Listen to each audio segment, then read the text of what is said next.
Comportamento esperado de um empreendedor fundador de startups. Seja bem-vindo, você que é startupeiro, você é empreendedor de startups, professor Lauton Benatti falando. Ajudo você a montar sua startup partindo do zero e conseguir sua primeira venda até 60 dias com o método Startup 60. Já parou para pensar nesse questionamento? Comportamento empreendedor esperado de um fundador de startups. O que realmente se espera de um fundador de startups? O que de fato o mercado, a própria companhia, o seu próprio projeto, os seus colaboradores, seus sócios, os investidores, que é o que importa, né? Os investidores eles têm um peso muito grande porque eles são os mais interessados no seu negócio. O que eles esperam de você? O que eles esperam de um empreendedor, de um fundador? E aqui a gente está falando de comportamento empreendedor, o que é muito mais profundo. Porque aqui a gente está associando não só a sua atividade empreendedora, mas sim qual é o comportamento que você vai lidar, especialmente nas situações de estresse. Todo empreendedor de startups vai passar por um conjunto muito amplo de desafios. Isso é normal, como qualquer empresa. Mas a grande questão é, como você vai lidar com isso? De que forma que você vai conduzir o seu trabalho? E nos desafios, naqueles momentos em que as coisas não seguiram conforme esperado, como é que você vai lidar com essa situação? Você vai jogar a toalha? Você vai simplesmente desistir, sair fora, largar tudo? O que te motiva? Então, como você vai lidar com todo esse andamento? Como é que você vai reverter a situação? Os investidores eles estão muito interessados nesta maneira de conduzir os negócios. Se você é um empreendedor de startups e você não está sabendo como lidar com essas situações de estresse, da necessidade de pivotar, de seguir o planejamento, de fazer o que precisa ser feito, ou seja, esse conjunto de coisas, provavelmente você vai ter muitos desafios que serão, em determinada situação, insuperáveis. Você não vai conseguir colocar sua startup para funcionar. Então, o que eu quero compartilhar com vocês hoje é uma discussão honesta e direcionada para você, empreendedor, e mais ainda, de empreendedor para empreendedor, papo reto. Né? Quem empreende, conversando com quem empreende, quem sofre no empreendedorismo, conversando com quem sofre no empreendedorismo, para que a gente nós juntos consigamos fazer um melhor caminho, um melhor direcionamento para construir o comportamento empreendedor. E é por isso que eu peço que você se inscreva no nosso canal, acompanhe o nosso conteúdo, já dê o seu like aqui nesse conteúdo, você que está aí desenvolvendo o seu negócio. E aqui vai direto aqui da tela do meu computador, papo reto aqui para a gente já seguir, para conversar a respeito dessa questão do comportamento esperado. Então vamos lá, vem aqui para a tela do computador, aqui vamos seguir. O que o mercado espera de um fundador de startups? Né? Que comportamentos são mais, que a gente diz, assertivos, ou seja, que eles são mais direcionados, que eles são mais positivos, proativos, né? O que ajuda, o que atrapalha, o que não convém você fazer, né? Então é essa grande sacada que a gente precisa discutir e por conta dessas questões, eu fazendo até um apanhado, um levantamento de informações, o que acontece? É comum quando se fala na temática empreendedora, é muito comum que a gente veja aí um conjunto de fatores muito amplos, muito abertos. Eu vou apresentar para vocês aqui, inclusive, fatores assim, como se você fosse Deus perfeito. Né? Então existem as listas, daqui a pouquinho a gente vai conversar sobre isso, mas tem as listas, as famosas listas, né? E aí você vai seguir essa lista sob todas as circunstâncias. E a grande questão é que a gente se esquece de um ponto. Né? Nós somos seres humanos. E nós convivemos em sociedade e convivemos com a nossa família e com os nossos anseios, inclusive. Então, existe uma convivência dentro do nosso núcleo mais próximo, existe uma convivência de um núcleo social, existe o nosso núcleo interior. Nem sempre as coisas batem. E mais ainda, somos seres humanos passíveis de erro. Então não significa que você é uma boa pessoa, que você é uma pessoa bacana, direcionada. Alguns até dizem, uma pessoa religiosa, uma pessoa educada e tudo mais, que num determinado momento você possa surtar aí e perder a compostura. Né? Somos seres humanos. E como seres humanos nós estamos aí não só abertos, mas passíveis de erro, de situações não esperadas, de comportamentos que não são os mais adequados, né? De falhas e até de arrependimentos.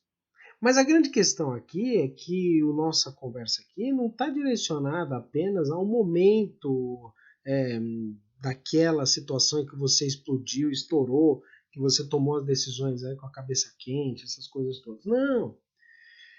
Aqui vale a pena a gente pensar em qual é o processo, qual que é a usabilidade, ou seja, é no contínuo que interessa, não é no ponto, não é naquele ponto específico, não é naquela situação. E mesmo assim, dentro daquela situação, o que você pode fazer para lidar com essas adversidades, com essas situações difíceis, para que a gente possa, então, fazer a condução da melhor forma. Eu conversei com vocês aqui de diversas listas, né? Então, quando a gente bate o olho aí na internet, a internet tem de tudo, né?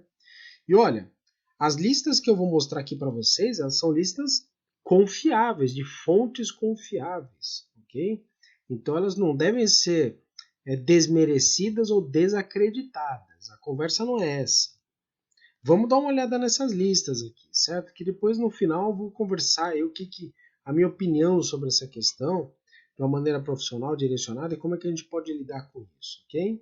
E ao final, você que está acompanhando o conteúdo, fique aí até o final, porque ao final depois tem o direcionamento desse conteúdo. O que é que realmente, né, se considera como passo a passo, como direcionado, como uma forma de você poder conduzir aí essa questão de uma maneira mais assertiva, né? Dá uma olhada nessa primeira lista. Olha que é do Sebrae de Santa Catarina. Então nós estamos falando de empresas, né, de instituições que são instituições sérias, ok? Então, por exemplo, o Sebrae de Santa Catarina lista 10 comportamentos empreendedores. Busca de oportunidades e iniciativa, vai para persistência, tem que correr risco calculado, tem que ser, né, ponta firme, aí, coerente com qualidade e eficiência, tem que ter comprometimento, a ideia da resiliência, você se comprometer com o negócio, você sempre estar buscando informações, estabelecer metas, né? Então, questão do planejamento, né? Então, todas essas questões, de fato, Sebrae Santa Catarina, hein? De fato, essas questões são muito relevantes, mas o problema é que entra na lista, e sempre que a gente entra na lista, o que acontece? A gente esbarra no fator humano. Fator humano que eu posso até seguir aquela lista, mas hoje eu não estou tão bem. Hoje eu não estou tão animado. Hoje eu, puxa vida, queria fazer tal coisa. Puxa vida, hoje não tá legal.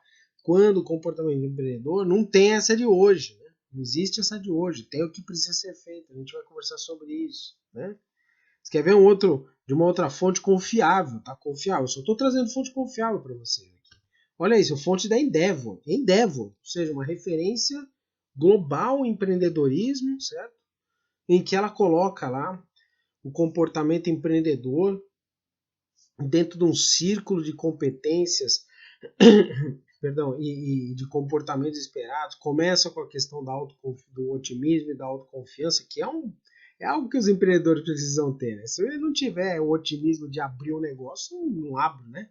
Se eu não tiver confiança de seguir as coisas, eu vou ficar o tempo todo dependendo de terceiros. Né? Coragem de aceitar o risco, ou seja, a atividade empreendedora é uma atividade de risco. Seja para o empreendedor, seja para o investidor, seja para os colaboradores.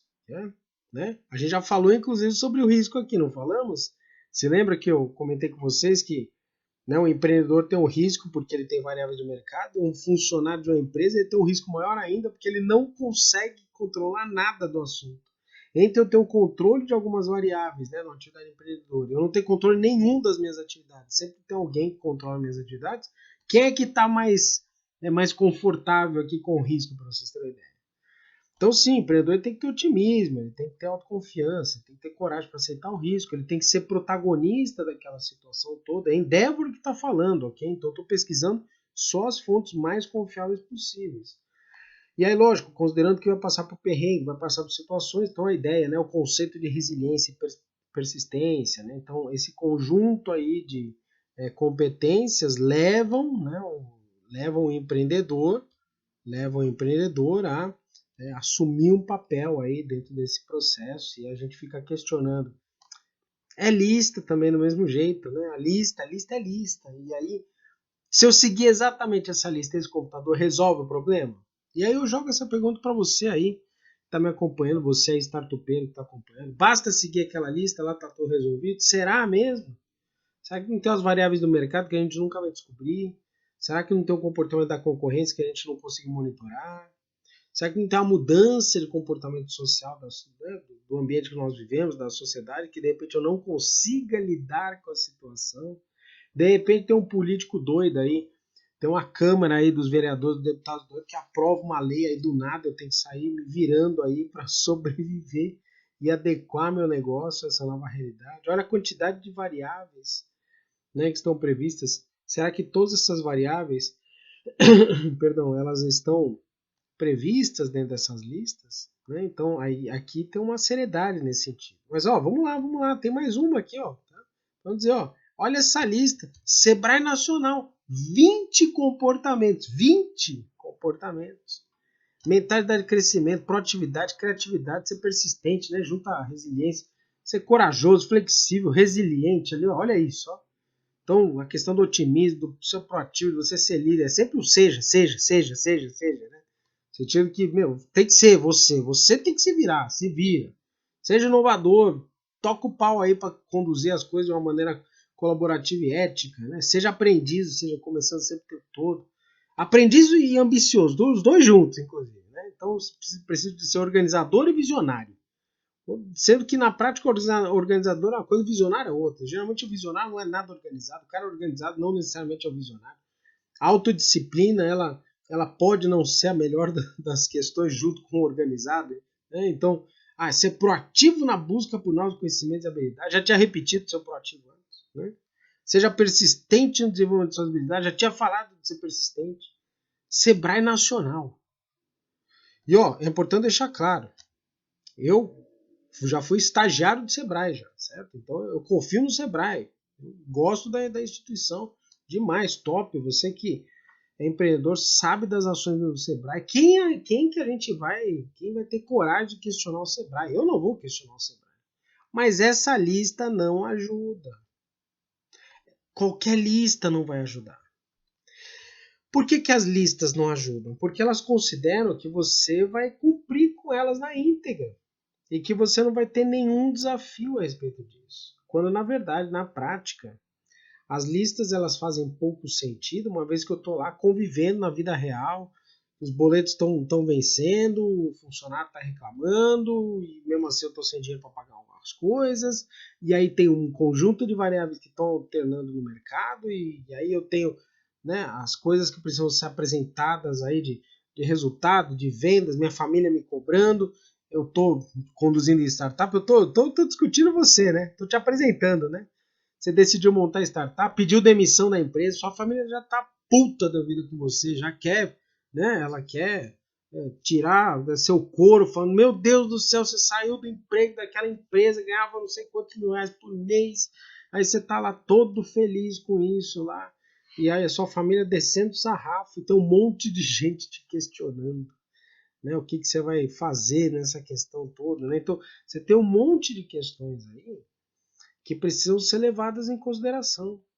Os medos, os anseios, as responsabilidades, o não saber fazer. A gente vai descobrindo ao longo do caminho. E tem um monte de coisa que só vai descobrir depois que foi feito. Provavelmente, uma grande parte das coisas será descoberta só depois que você errou. Ou seja, você só vai aprender depois, eu não estou dizendo antes. Isso significa o quê? Que vai errar. E que vai errar feio, e que vai errar de uma maneira repetitiva. Né? Então vai errar agora, vai errar de novo, vai errar mais uma vez.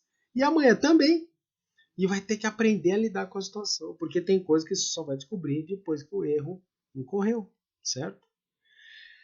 Então, se a gente deixar de lado essas listas, né, lista pela lista em si, né, e pensar de fato em comportamentos, né, o que o investidor espera de um founder, investidor. E por que eu estou falando investidor? Porque à medida em que a gente pensa, né, na cabeça do investidor, a gente está considerando, não que você vai ter o foco sempre para o investidor, né? Eu mesmo tive a oportunidade na semana passada de conversar com uma startup que não depende de investidor. Ela faz sua própria captação, na fase de direcionamento, ou seja, uma startup bacana, bem direcionada, está com tração, está com desenvolvimento, capta seu próprio recurso. Né? E ela se vira lá sozinha. Ou seja, não tem, o investidor é pessoa física, pessoa jurídica, muitas vezes não é nem um investidor institucional, né? Não é um investidor profissional de startups, ele faz a captação por métodos próprios. E é interessante que essa questão, você vê a startup, ela construiu um ambiente, mas aqui eu quero considerar o seguinte: se você partir da premissa, pedagogicamente falando, de que você tem que prestar contas para o investidor, é mais fácil. E eu, como professor, eu quero ensinar para vocês o caminho mais fácil.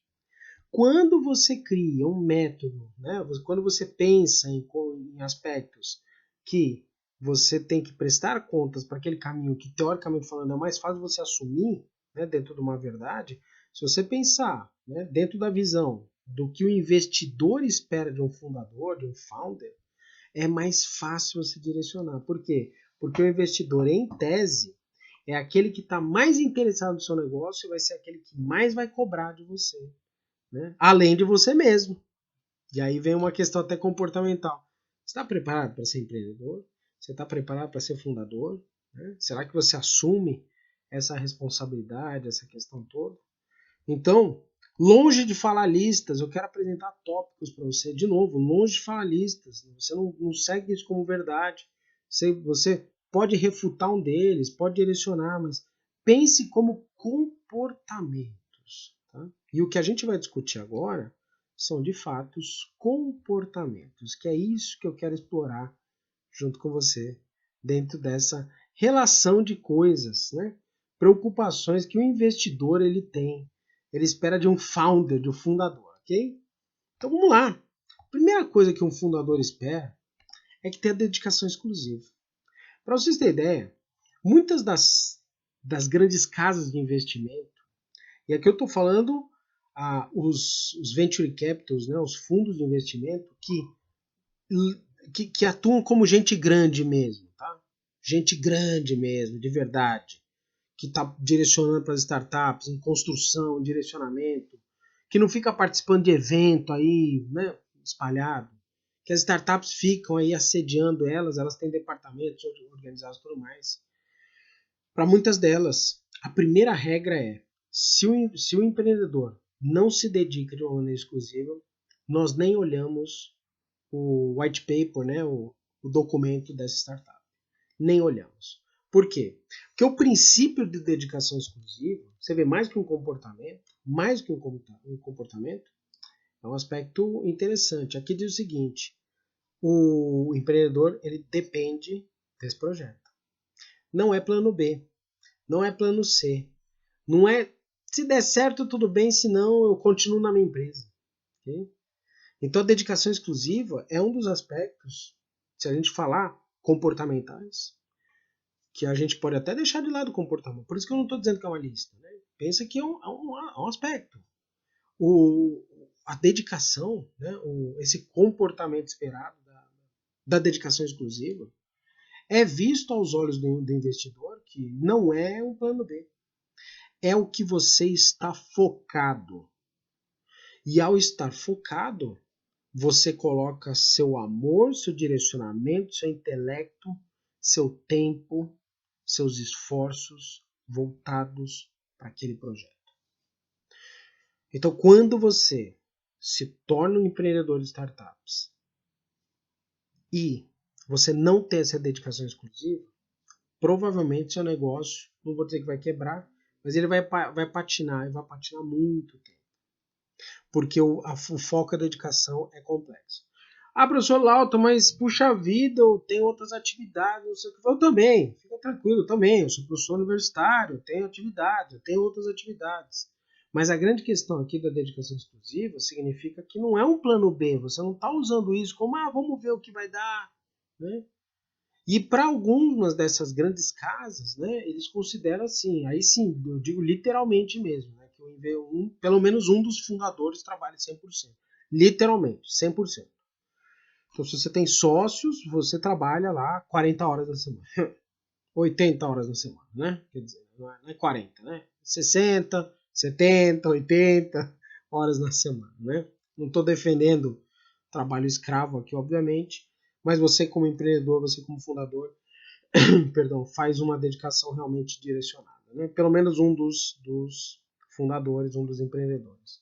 E o outro empreendedor, mesmo que tenha outras atividades, convém que as outras atividades conversem, né? Então, eu até digo, por exemplo, no meu caso, eu tenho outras atividades, mas as minhas atividades são voltadas. Eu tenho um direcionamento para startups, eu tenho, né, o hub de startups e eu faço a questão da educação voltado para startups. Então, eu estou 100% do meu tempo voltado e dedicado para trabalhar a respeito disso, né? Então, eu converso, eu penso, eu reflito, eu participo do ecossistema. Eu estava neste momento agora há pouco em reunião junto à Inovativa, lá que já todo mundo que já acompanha o canal sabe, aí faço parte, né, como avaliador dos projetos, como mentor das startups, ou seja, 100% dedicado. Somente através da dedicação é que você consegue, né, o direcionamento, e esse comportamento é de fato o principal comportamento esperado dos investidores de startups. Já conversei em outros conteúdos aqui em que eu tive a oportunidade de né, trocar ideia, de ter relacionamento direto com os responsáveis por valuation de startups, em portais de crowdfunding, em outros portais, e todos eles, categoricamente, de uma maneira unânime, dizem que quando os empreendedores têm dedicação exclusiva, o valuation da startup é outro. Então, quando eles não têm dedicação exclusiva, o valuation da startup é um. Quando tem dedicação exclusiva, é outro. E a aceitação, não só o valuation, mas a aceitação da startup frente ao mercado é outro por completo. Okay? Então, isso aqui é importante para vocês pensarem a respeito, né, desses aspectos aí que são muito valiosos. Na sequência, vale a pena a gente discutir sobre a capacidade de resolver problemas, a capacidade de segurar o BO. Eu gosto de falar isso, segurar o BO é assim, você tem um problema para ser resolvido aí, cara, você tem que segurar o BO mesmo, né? Então tem que aprender, né, a lidar com essa situação.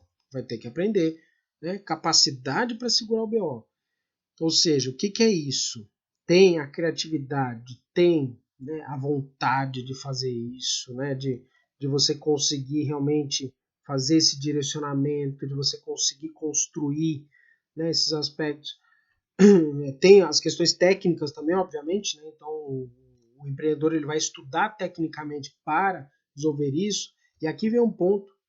É muito provável que a maior parte das situações que você, empreendedor de startups, vai vivenciar, você provavelmente está vivenciando pela primeira vez. Ou você vivenciou num outro ambiente e precisa fazer uma adaptação para a realidade atual. Isto significa que essa capacidade para segurar o BO é a capacidade que você precisa ter para realmente, né, enfrentar situações e adversidades, né, que você não estava esperando. E aqui a gente precisa entender que o planejamento ele pode ser feito, mas ainda assim shit happens, né? Então coisas não previstas acontecem, mudanças de mercado, e aí você vai ter que segurar o BO. Então tem que ser alguém ponta firme que a gente enxerga com confiança, né, confiabilidade, para poder lidar com essa situação. E em conjunto desse aspecto, o próximo aspecto conversa diretamente, que é justamente o fato do empreendedor fazer o que precisa ser feito.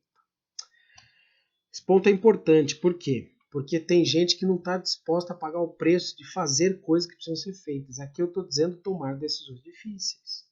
Tomar decisões difíceis. Tomar decisão já é um negócio inconveniente para muita gente. Okay? De uma forma geral, para o ser humano, né, é mais fácil, vamos colocar assim, que outras pessoas tomem a decisão para ela, por elas, né, sobre a vida delas, as outras questões. Por quê? Porque decisão é sempre complexa. Essa decisão você nunca vai agradar a todos, você sempre vai desagradar uma outra parte. Ela custa caro, ela é arriscada, ela tem desdobramentos dessa questão. Então, tomar decisões é difícil, né? Não é um negócio tão confortável. Né? E outra, existe sempre na nossa cabeça chamado custo de oportunidade. Se eu for para a direita, eu não aproveito o que está do lado esquerdo, certo? Se eu não comer essa comida hoje, né, então, eu comi essa comida hoje, eu não vou comer aquela comida. Então, se eu escolher esse restaurante, eu deixei de escolher o outro. Então sempre tem essa disputa, né, fruto do ser humano de querer sempre mais e mais e mais. Né? Eu sempre quero algo a mais. que faz com que o custo de oportunidade pese muito a respeito da decisão. Porque se eu tomo essa decisão, significa que eu não vou tomar outra. Se eu tomo essa decisão, eu exploro essa questão, eu vou deixar de explorar o outro. E ainda pode dar errado, né? Você pode tomar uma decisão, ter erros aqui e não explorar nada. Aí você fica sempre naquela, puxa vida, se eu tivesse tomado aquela outra decisão. Então, de uma forma geral, para a população, na média do mercado, o processo de tomar decisão é incômodo. Então, a grande questão é, às vezes você precisa fazer o que precisa ser feito. Faça o que tem que ser feito. Não fazer o que eu quero que seja feito. Ou não fazer apenas o que eu quero fazer. E sim o que precisa ser feito. E fazer o que tem que ser feito muitas vezes significa tomar decisões que vão desagradar as outras pessoas. Sim, é isso que você escutou. Você vai tomar decisões que vão desagradar, como por exemplo, talvez você tenha que fazer desligamentos, mandar a gente embora, cancelar contratos, pivotar caminhos, contratar e descontratar serviços, pessoas, produtos, né? Cancelar contrato de novo, né? Então, por 2 vezes, né? Então, quer dizer, pode acontecer coisas desagradáveis, pode não, vou consertar. Vai acontecer coisas desagradáveis e você vai precisar fazer o que precisa ser feito.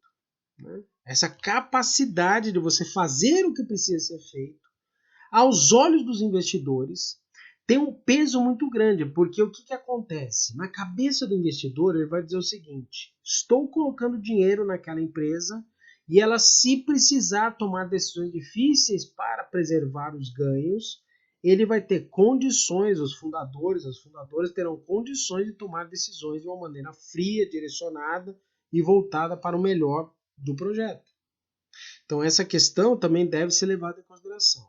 Professor Lauton, então aqui significa que é só tomar decisão difícil aí no sentido de não preservar o emprego? Não foi isso que eu falei.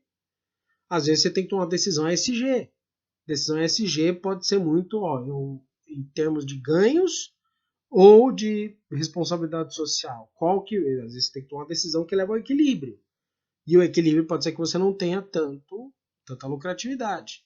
E aí você vai entrar numa disputa direta com os interesses do investidor. E pasme, o investidor ele vai se sentir confortável em algumas vezes, algumas situações, né? Dependendo do investidor, obviamente, se for um investidor muito predatório, você tem que fugir dele até, obviamente, você tem que pensar a respeito disso.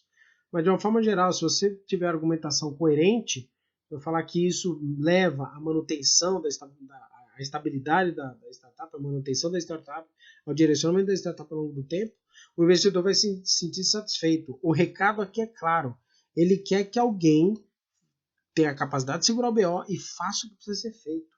Se você for um empreendedor, né, um founder significa o fundador, né, tem a capacidade de segurar o BO, que faz o que precisa ser feito e está se dedicando de uma maneira exclusiva, você está no caminho certíssimo. As pessoas realmente estão esperando, né? É uma questão de tempo você encontrar alguém que vai fazer o direcionamento do seu dinheiro, ok? E aí, a gente tem também o comportamento humano, né? A característica humana, né, do empreendedor, e por conta dessa característica humana, a gente vai ter o controle emocional.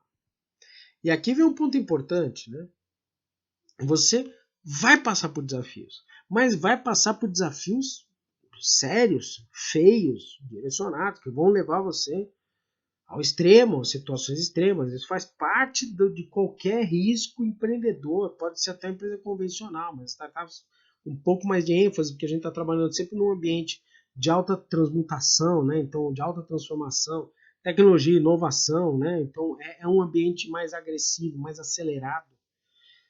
E detalhe, quando eu falo agressivo, às vezes não é nem pelo aspecto só competitivo entre pessoas, né? Os negócios eles são competitivos, as pessoas são muito próximas, tá? E de uma forma geral, né? Eu não estou sendo uma pessoa inocente aqui, obviamente, mas as pessoas do ecossistema, elas, de fato, compartilham muitas experiências, é um ambiente muito agradável de conviver, mas é competitivo, ou seja, todo mundo está buscando seu espaço ao sol ali, né? A sombra, né? O sol tá aí, né? A sombra, o sol é para todos, a sombra às vezes não é para todo mundo, né? Então tem essa questão, né? No ambiente dos negócios, né? Infelizmente essa é a verdade, mas enfim, você está buscando esse direcionamento. Então, você ter controle, né? Equilíbrio emocional, controle emocional, tem um peso muito grande. Ainda mais quando a gente aborda dentro dessas questões os aspectos de persistência, resiliência. De você mesmo, né, tomando uma voadora do mercado, conseguir, né, assentar poeira, se reorganizar emocionalmente, intelectualmente, né, mentalmente e voltar no direcionamento. Né? Se você tiver que zerar uma situação de uma empresa e refazer, eu mesmo na minha vida, quantas vezes que eu zerei situações de empresa, né? Então a empresa conduzia, você zera a empresa, praticamente você desliga todos os colaboradores, desfaz todos os contratos, começa sob uma nova premissa, uma nova perspectiva. Então, assim, às vezes faz parte do jogo. Você precisa ter esse controle emocional que leva um monte de desdobramentos aqui. Eu não quero que vocês tratem isso como lista. Quero que vocês tratem isso como pensamento. Né? Pode observar, uma questão de pensamento. Ter dedicação exclusiva não é definitivamente uma parte de uma lista, não é um item de uma lista. A lista é dedicação exclusiva. Não, então check, point, pronto, dedicação exclusiva. Não funciona assim. Se você tem dedicação exclusiva, mas não tem capacidade de segurar o BO, tudo faz. O que adianta ter uma pessoa que fica 8 horas por dia na empresa e não faz nada? Então, começa com dedicação exclusiva. Então, se você não tem dedicação exclusiva, é um ponto negativo, aí é um ponto que afasta investidores. Mas se você tem dedicação exclusiva e não consegue segurar o BO, não faz o que precisa ser feito, também vai afastar investidores. Você tem dedicação exclusiva, você até é um cara tecnicamente preparado, faz o que precisa ser feito, mas é totalmente descompensado emocionalmente. Você vai afastar investidores, de novo.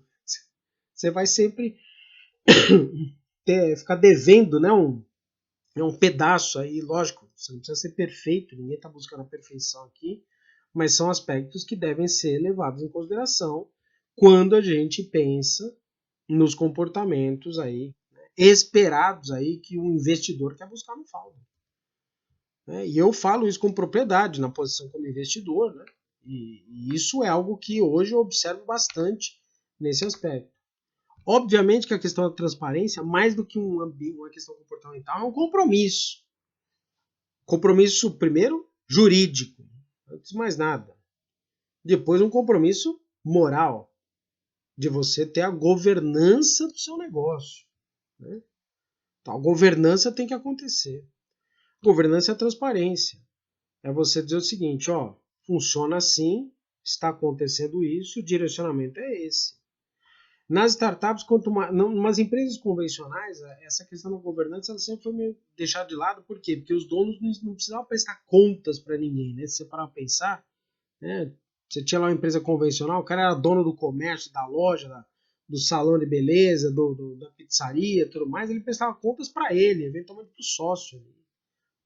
Né? O executivo, sócio que trabalha lá, está lá no balcão, está lá nas coisas, está fazendo, inclusive muitos empreendedores são também os prestadores, são empreendedores funcionais. Né? Então eu abro o salão de beleza, eu faço lá o serviço de beleza, eu abro a pizzaria, quem faz a massa sou eu abro o escritório de advocacia, eu advogo, né? Então as empresas convencionais levam isso em consideração e as startups também. Né? Então você vai abrir uma empresa de inteligência artificial e você está lá programando.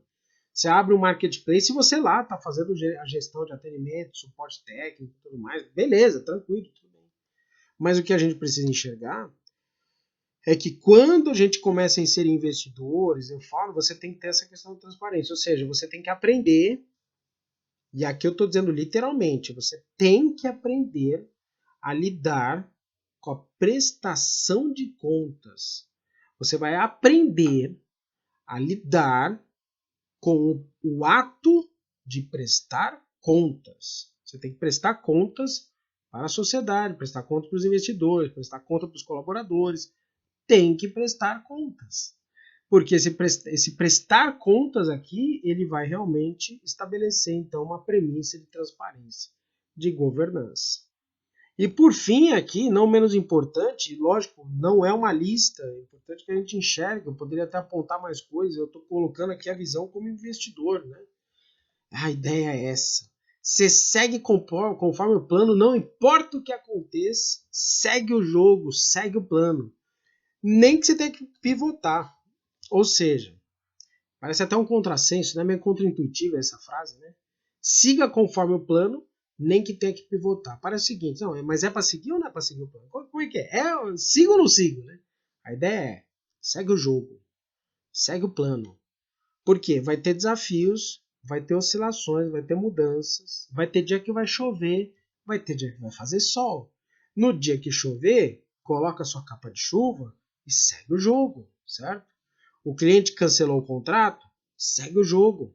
Você teve uma mudança aí comportamental de mercado, segue o jogo. Se precisar pivotar, o que é pivotar? É o trocar o andamento da startup.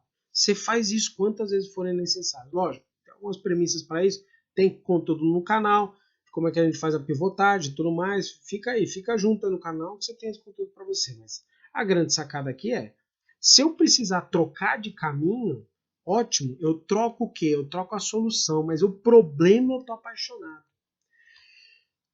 Quando a gente se apaixona pelo problema, lembre-se daquela questão do que eu costumo aí em outros conteúdos falar assim, o mecânico não se apaixona pela chave de roda, ele se apaixona por fazer o carro funcionar. A chave tanto vai, se a chave quebrar ou se usar outra ferramenta mais avançada, tudo bem, desde que o carro saia funcionando. Minha paixão é fazer o carro funcionar. Minha paixão não é a ferramenta. Então, a gente não pode nunca se apaixonar pela solução. Você se apaixona pelo problema. Então você segue conforme o plano. O que é seguir conforme o plano? Estou direcionado para essa situação. Teve alguma mudança aí que o produto já não está mais funcionando? Pivota o produto. Pivota o serviço. O mercado parece que altera alguma coisa. Pivota o mercado. Mas pensa sempre no propósito de você estar aqui. Você está com qual propósito?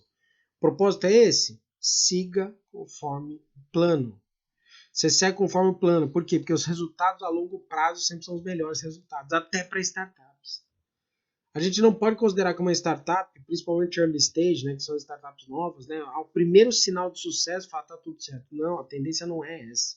A tendência é que vai ter mudanças, oscilações de mercado, mudança de comportamento, entrada de novos concorrentes que bateram, né, o zoião no seu negócio, se ficarem interessados, falam, vou fazer igual.